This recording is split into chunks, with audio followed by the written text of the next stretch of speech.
أعوذ بالله من الشيطان الرجيم. بسم الله الرحمن الرحيم. يا أيها الذين آمنوا لا تكونوا كالذين آذوا موسى فبرأه الله مما قالوا وكان عند الله وجيها. يا أيها الذين آمنوا اتقوا الله وقولوا قولا سديدا يصلح لكم أعمالكم ويغفر لكم ذنوبكم ومن يطع الله ورسوله فقد فاز فوزا عظيما.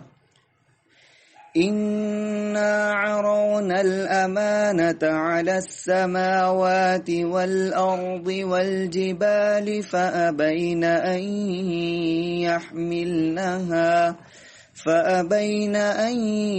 يحملنها وأشفقن منها وحملها الإنسان إنه كان ظلوما جهولا. ليعذب الله المنافقين والمنافقات والمشركين والمشركات ويتوب الله على المؤمنين والمؤمنات وكان الله غفورا رحيما. صدق الله العظيم.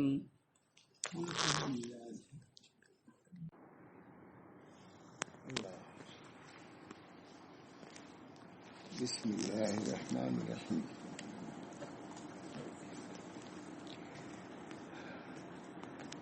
نحمده ونصلي على رسوله الكريم.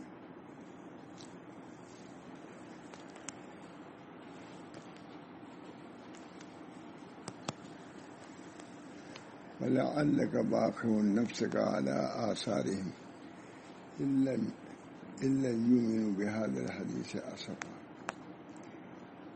إنا جعلنا ما على الأرض زينة لها لنبلوهم أيهم أحسن عملا.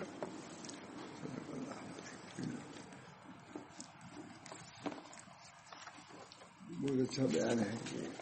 آیت آئی تھی میں کہا دیکھوں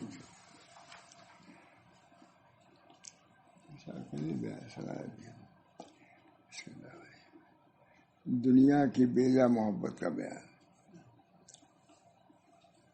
حب دنیا کی ماہیت.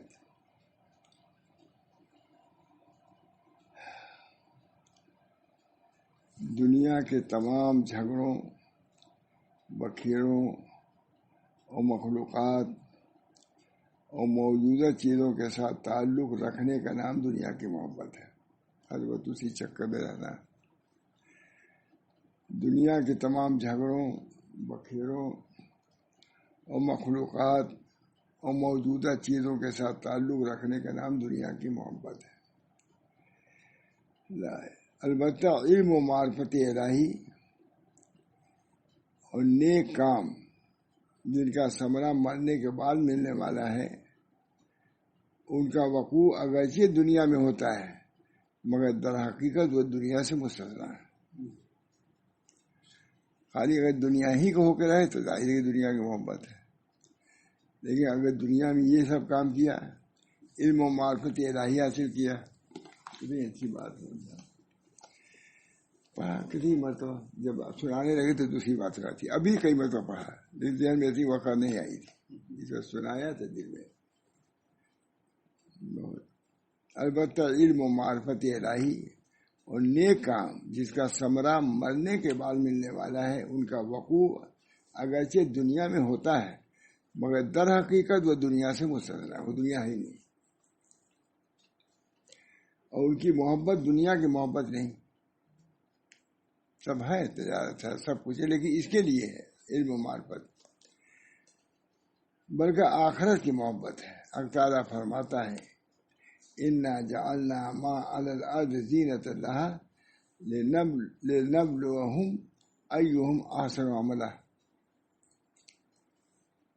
ہم نے دنیا کی تمام چیزوں کو زمین کے زینت کا سامان بنایا ہے تاکہ لوگوں کو آزمائیں کہ کون بہتر عمل کرتا ہے۔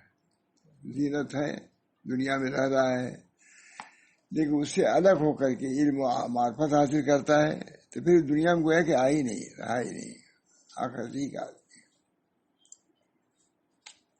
یاد رکھو، فرما رہے ہیں، تفسیر کر رہے ہیں، یاد رکھو کہ آدمی کو جاہ و مال کے علاوہ زمین کی بھی محبت ہوا کرتی ہے۔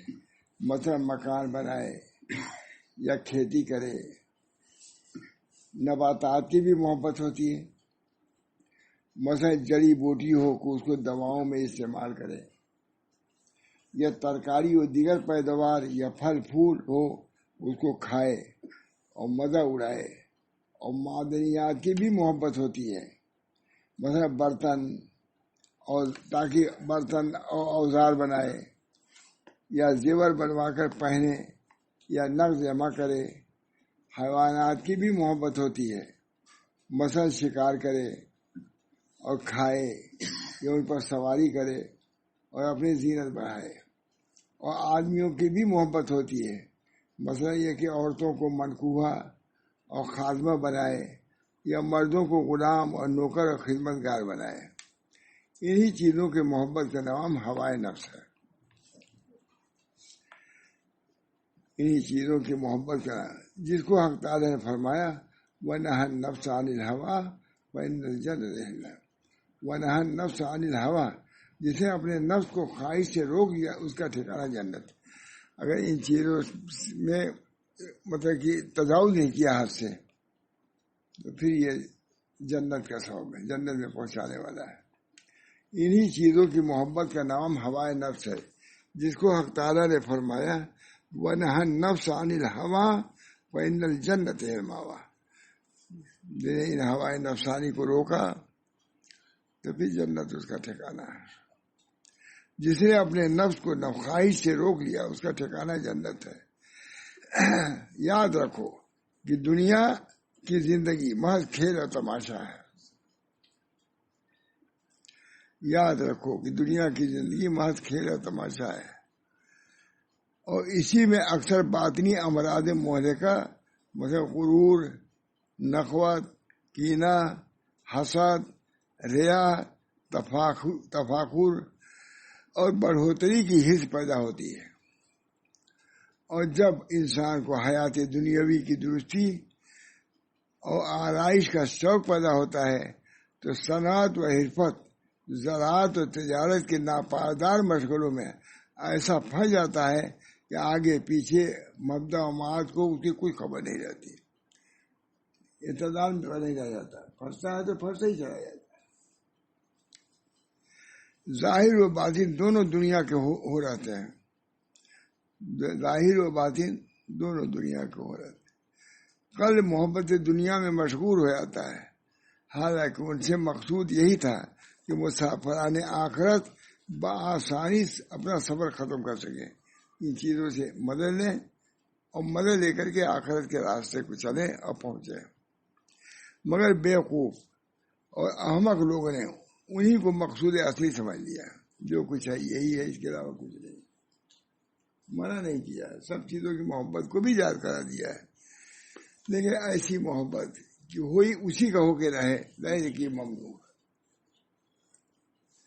اور طرح طرح کے مشغلوں اور قسم قسم کی خواہشوں میں ایسے پڑے کہ آنے والے وقت کو بالکل بھول گئے۔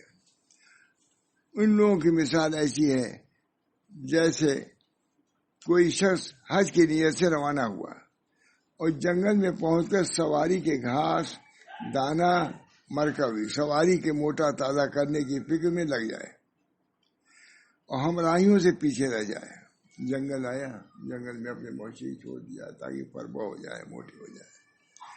افسوس ہے اس کی حالت پر کہ تنہا جنگل میں رہ گیا، سب چلے گئے، یہ اپنے جانور کو موٹا کرتے رہ گئے، اپنے کھانے پینے میں رہ گئے، میوہ جات جمع کرتے رہ گئے، اور قافلہ کو کوچ کر گیا ہے، اور قافلہ کوچ کر گیا ہے، جس نیت سے چلا تھا یعنی حج وہ بھی ختم ہو گیا ہے، اور نتیجہ یہ ہوا کہ جنگلی درندوں نے موٹی تازی سواری کو بھی چیر پھاڑ ڈالا اور اس کو بھی اپنے منہ کا نوالا بنا دیا ہے۔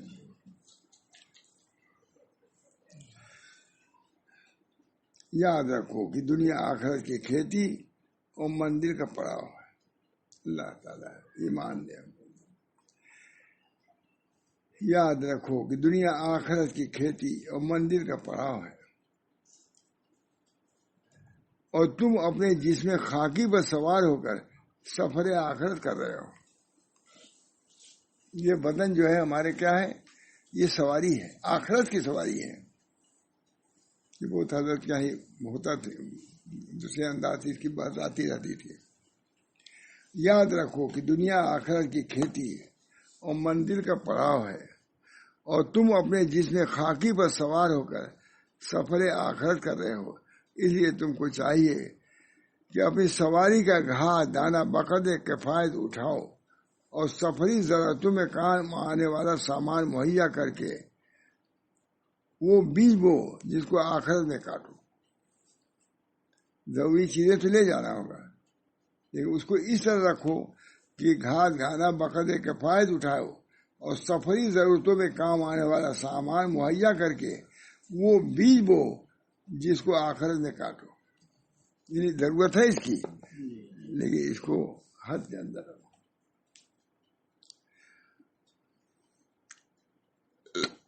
اور پھر دائمی زندگی آرام سے گزار سکو۔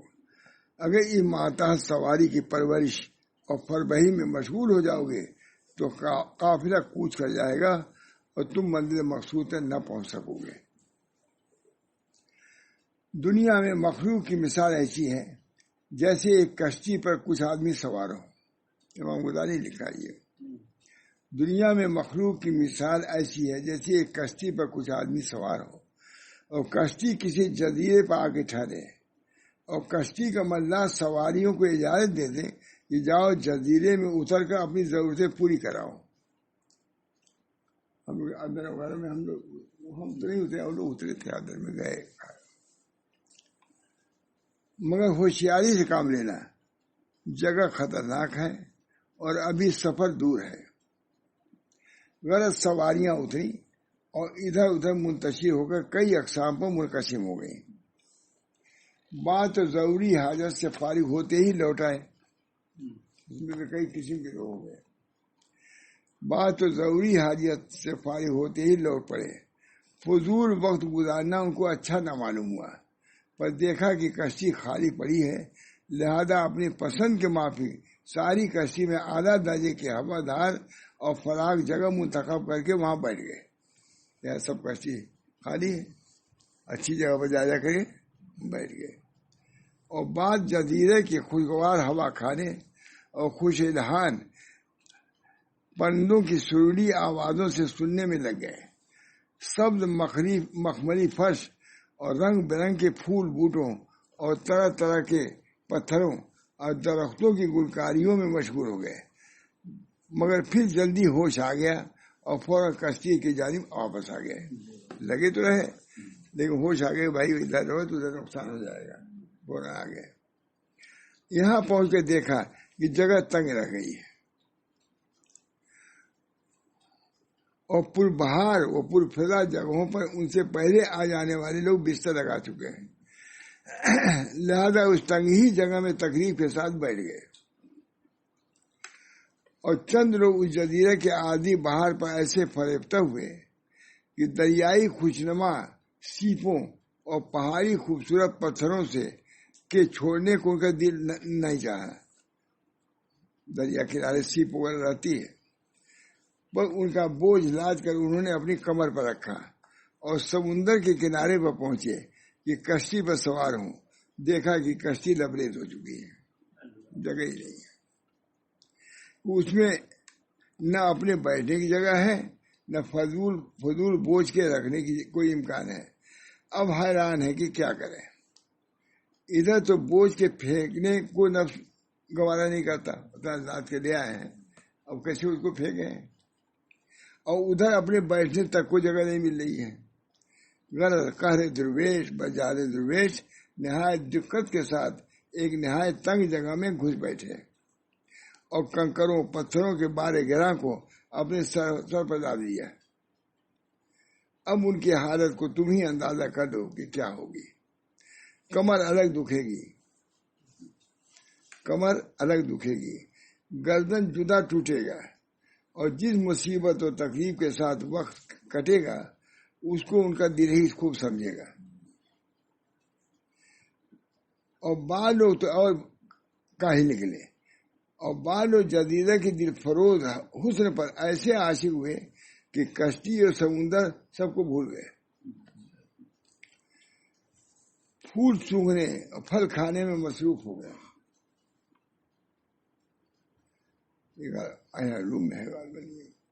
پھول سونگھنے اور پھل کھانے میں مصروف ہو گئے، اور کچھ خبر نہ رہی کہ کہاں جانا ہے، اور یہاں رہ کر درندوں اور مودی جانوروں کی غذا بننا ہے. آخر جب سب کے بعد دل ناخواستہ ساحل پر پہنچے تو کشتی میں نام کو بھی جگہ نظر نہیں آئی. تھوڑی دیر بعد کشتی لنگر اٹھا کر وہاں سے چل دی، اور یہ لوگ کنارے پر کھڑے حسرت بھری نظروں سے اپنے ہمراہیوں کو دیکھتے رہ گئے. کچھ چھوٹ بھی گئے. آخر کا نتیجہ یہ ہوا کہ جزیرے کے درندوں نے ان کو پھاڑ ڈالا، اور مودی جانوروں نے ان کے نازک اور خوبصورت بدن کو ٹکڑے ٹکڑے کر دیا. یہی حال بیانی دنیا داروں کا ہے. اب تم خود غور کر کے سمجھو کہ کن لوگوں پر کون سی مثال چشمہ ہوتی ہے. تم ہی سمجھو. اللہ تعالی ہم سب کو پہلی قسم کے لوگوں میں اپنے فضل و کرم سے شامل فرما دے. آمین. جو شخص اپنے نفس ماہیت سے واقف ہو گیا اور معرفت انہیں حاصل کر لی، اور جس نے دنیا دنی کی حقیقت کو سمجھ لی، وہ خوب سمجھ سکتا ہے کہ حق تعالیٰ کی محبت کے بغیر آخرت کی جاوید نعمتیں ہرگز نہیں مل سکتی.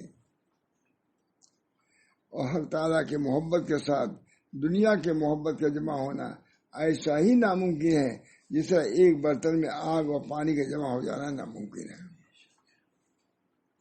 اور جب تک انسان دنیا سے منہ نہ پھیرے گا، ان فانی تعلقات کو منقطع کرے اور بقدر ضرورت دنیا پر قرار کر کے اطمینان ہر لحظہ فکر و ذکر الہی میں مشغول ہو جائے، اس وقت حق تعالیٰ کی محبت پیدا نہیں ہوگی. اگر تمہاری ایسی حالت ہو جائے اور نور بصیرت کے مشاہدے سے یہ اسرار منکشف ہو جائیں، تب تو کسی کے سمجھانے اور بتلانے کی حاجت ہی نہیں، ورنہ شریعت کے تابع بن کر دیکھو کہ اللہ تعالیٰ نے دنیا کی کس قدر مذمت فرمائی ہے. تقریباً تہائی قرآن اسی دل فریز سبززار اور زہر حلائل کی برائیوں سے بھرا ہوا قرآن واقعی ہے. چاچا فرمایا وَأَمَّا مَنْ طَغَىٰ وَآثَرَ الْحَيَاةَ الدُّنْيَا فَإِنَّ الْجَحِيمَ هِيَ الْمَأْوَىٰ. اور جنہوں نے سرکشی کی اور دنیا کو آخر پر ترجیح دی وہ جہنمی ہیں. رسول مقبول صلی اللہ علیہ وسلم فرماتے ہیں تعجب ہے ان بندوں پر جو عالم بقا کو سچا سمجھیں اور پھر سے ناپائیدار دنیا پر فرشتے ہوں. حقیقت تو یہی ہے. ہم لوگ نہ سوچیں نہ سمجھیں. خوب سمجھ لو کہ لوگ دنیا کو مقصود سمجھ کر اس کے کمانے میں مشغول ہو جاتے ہیں. وہ سدا پریشان رہتے ہیں، ان کی طلب کبھی ختم نہیں ہوتی. صحیح بات. اور ان کی فکر کبھی رفع نہیں ہوتی، ان کی آرزو کبھی پوری نہیں ہو سکتی، ان کا رنج و غم کبھی دور نہیں ہو سکتا. دنیا کی حقیقت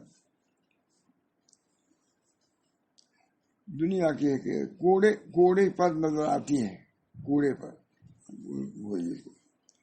حدیث میں آتا ہے کہ رسول مقبول صلی اللہ علیہ وسلم نے ایک مرتبہ ابو ہریرہ کا ہاتھ پکڑا اور آپ کوڑے کے ڈھیر پر لا کر کھڑا کر دیا جہاں مردوں کی کھوپڑیاں اور نجاست و غلاظت کے ڈھیر اور بوسیدہ ہڈیاں اور پھٹے پرانے کپڑے پڑے ہوئے تھے. دیکھلایا جا کر کے اور فرمایا کہ دیکھو ابو ہریرہ یہ ہے دنیا کی حقیقت. یہ حضور کی حدیث ہے نا. اب اس کو کیوں نہ سنایا جائے؟ ان حدیثوں کو ہم لوگ سناتے بھی نہیں، نہ پڑھتے ہیں نہ سنتے ہیں. بات یہی ہے. فرمائے دیکھو، آخر اصلاح کیا کہ حضرت ابو ہریرہ کو دیکھ رہا ہے، کتنے بڑے صحابی ان کو دیکھ رہا ہے.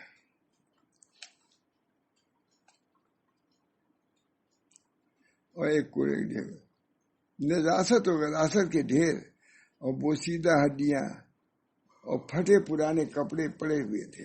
اور فرمایا دیکھو ابو ہریرہ یہ ہے دنیا کی حقیقت. ایک وقت وہ تھا کہ کھوپڑیوں میں بھی تمہاری طرح امیدیں اور آرزویں جوش مار رہی تھی. یہ کھوپڑی جو پڑی اور حرص و ہوس سے لبریز تھی، اور آج کس برے حال میں کوڑے پر پڑی ہوئی ہے.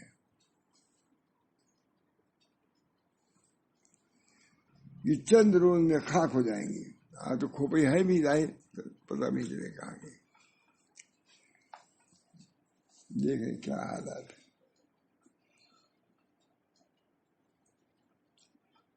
کہ چند روز میں خاک ہو جائیں گی اور ان کا پتہ نشان بھی نہ رہے گا. دیکھو یہ غلاظت اور فضلہ جو تم کو نظر آ رہا ہے وہی تمہاری غذا ہے، جس کے پیٹ کے اندر بھرنے کے لیے حلال و حرام کی بھی امتیاز نہیں ہوتا. ایک دن تھا کہ رنگ برنگ کے کھانے بن کر تمہارے پیٹ میں تھا، اور آج یہاں کوڑے پر کس گندی حالت میں پڑا ہوا ہے. اس کی بو سے لوگ بھاگتے ہیں اور گھناتے ہیں. دیکھو یہی پرانے چیتھڑے کسی وقت تمہارے چمک دمک کرنے والے لباس تھے، آج ان کو ہوائیں ادھر ادھر اڑائے پھرتی ہیں اور کوئی پرسان حال نہیں ہوتا. دیکھو یہ ہڈیاں کسی دن تمہاری سواری کے جانور اور مویشی تھے، جن پر جانے دیتے اور قطع و قطار کیا کرتے تھے، مگر آج ان کا حال ازار یہ ہے.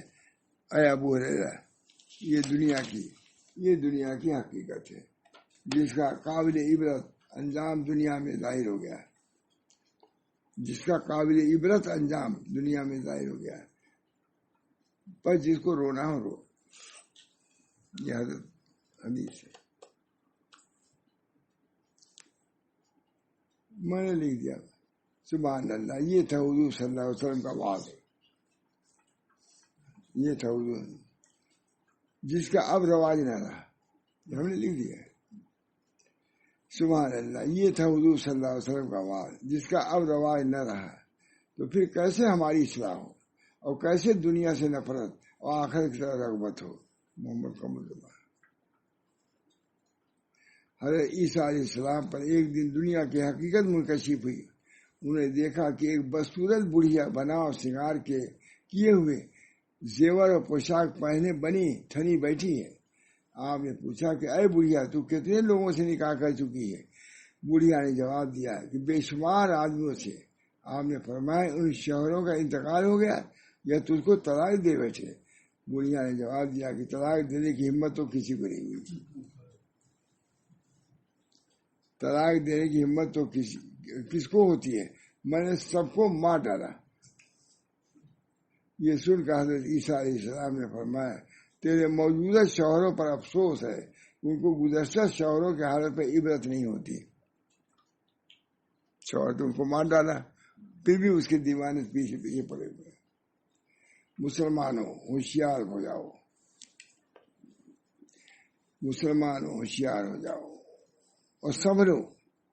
دنیا بڑی بے وفا ہے، اس سے بچو.